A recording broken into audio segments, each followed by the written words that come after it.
Iran સાથે ચાલી રહેલા સૈન્ય સંઘર્ષમાં અમેરિકા દરરોજ અંદાજે 891 મિલિયનથી 1.43 બિલિયન ડોલર સુધીનો ખર્ચ કરી રહ્યું હોવાનો દાવો છે। એટલે કે ભારતીય ચલણમાં એક દિવસનો ખર્ચ 7,000 કરોડથી 12,000 કરોડ રૂપિયા જેટલો થાય છે। નિષ્ણાંતોનું માનવું છે કે જો આ યુદ્ધ લાંબુ ચાલે તો તેની કિંમત સેંકડો અબજ ડોલર સુધી પહોંચી શકે છે, જ્યારે સૌથી મોટું જોખમ તેલ પુરવઠા અને વૈશ્વિક અર્થતંત્ર પર પડનારી અસર સાથે જોડાયેલું છે। જ્યારે વિશ્વમાં ક્યાંક યુદ્ધ શરૂ થાય છે ત્યારે સામાન્ય રીતે લોકોની નજર બોમ્બાર્ડમેન્ટ, મિસાઇલ હુમલા અને સૈનિકોની તૈનાતી પર જાય છે, પરંતુ દરેક યુદ્ધનું બીજું પાસું પણ હોય છે, જેના પર મોટા ભાગે ઓછું ધ્યાન આપવામાં આવે છે। આ પાસું છે કોઈ પણ યુદ્ધની આર્થિક કિંમત। ઈરાન સાથે ચાલી રહેલા યુદ્ધમાં અમેરિકા જે સ્તરે સૈન્ય અભિયાન ચલાવી રહ્યું છે તેની કિંમત પણ ઝડપથી વધી રહી છે। પ્રારંભિક અંદાજ મુજબ આ સમયે અમેરિકા દરરોજ અબજો ડોલર ખર્ચ કરી રહ્યું છે। આ ખર્ચ માત્ર હથિયાર ચલાવવા સુધી મર્યાદિત નથી, પરંતુ તેમાં મિસાઇલ, વિમાનોનું સંચાલન, જહાજોની તૈનાતી, ડિફેન્સ સિસ્ટમ અને નુકસાનની ભરપાઈ સુધી બધું શામેલ છે।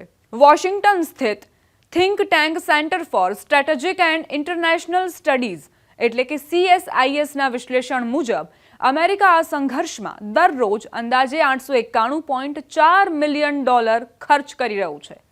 આ અંદાજ ઓપરેશન એપિક ફ્યુરી નામના સૈન્ય અભિયાનના પ્રથમ 100 કલાકના ખર્ચ પર આધારિત છે। આ પ્રારંભિક તબક્કામાં કુલ ખર્ચ આશરે 3.7 અબજ ડોલર જણાવવામાં આવ્યો છે, જેથી રોજિંદા ખર્ચની સરેરાશ આશરે 891 મિલિયન ડોલર નીકળે છે।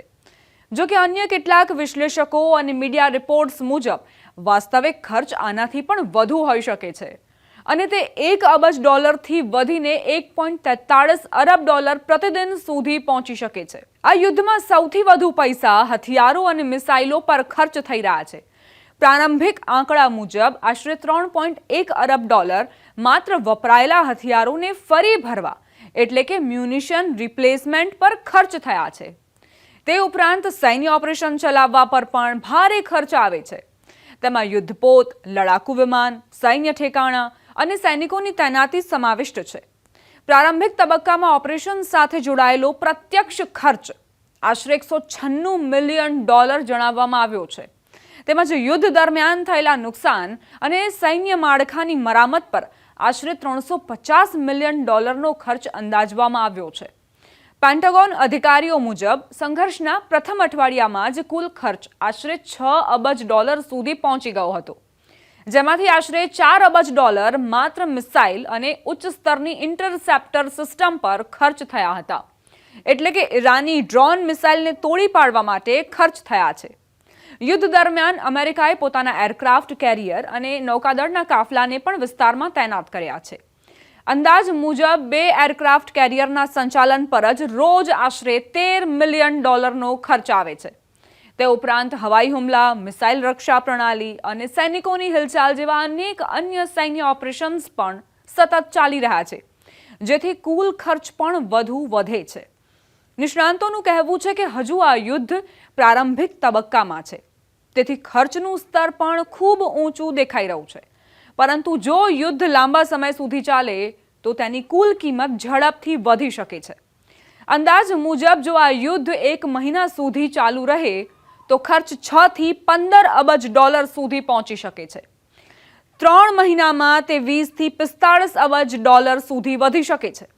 જો યુદ્ધ 6 મહિના સુધી ખેંચાય તો 50 થી 90 અબજ ડોલર સુધી ખર્ચ પહોંચી શકે છે, જ્યારે યુદ્ધ જો 1 વર્ષ સુધી ચાલે તો કુલ ખર્ચ 100 થી 200 અબજ ડોલર અથવા તેનાથી પણ વધુ હોઈ શકે છે। અમેરિકાના અગાઉના યુદ્ધોનો રેકોર્ડ બતાવે છે કે લાંબા સૈન્ય સંઘર્ષ ખૂબ જ મોંઘા સાબિત થાય છે। ઇરાક યુદ્ધ પર અમેરિકાએ આશરે 2 ટ્રિલિયન ડોલર ખર્ચ કર્યા હતા।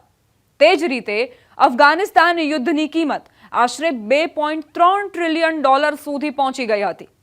9/11 પછી અમેરિકાએ અલગ અલગ યુદ્ધ અભિયાનો પર કુલ મળીને આશરે 8 ટ્રિલિયન ડોલર ખર્ચ કર્યા હતા, જેમાં સૈનિકોની સંભાળ, દેવા પર વ્યાજ અને અન્ય લાંબા ગાળાના ખર્ચ પણ શામેલ છે। આ આખા સંકટમાં સૌથી મોટું આર્થિક જોખમ માત્ર બોમ્બાર્ડમેન્ટ નથી, પરંતુ ઉર્જા પુરવઠા સાથે જોડાયેલું છે.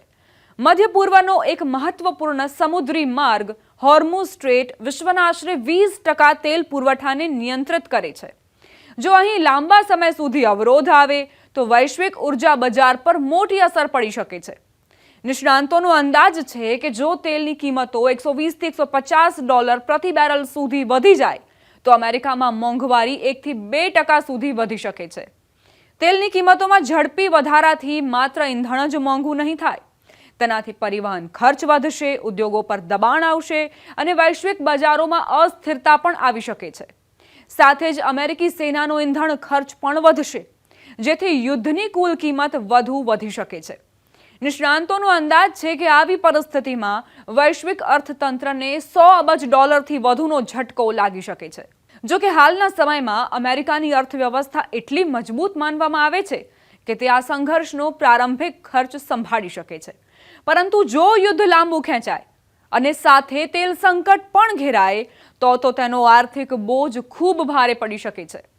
ઇતિહાસ એ વાતનો સાક્ષી છે કે ઘણી વખત યુદ્ધ પૂરું થયા પછી પણ તેની આર્થિક અસર વર્ષો સુધી અનુભવાતી રહે છે.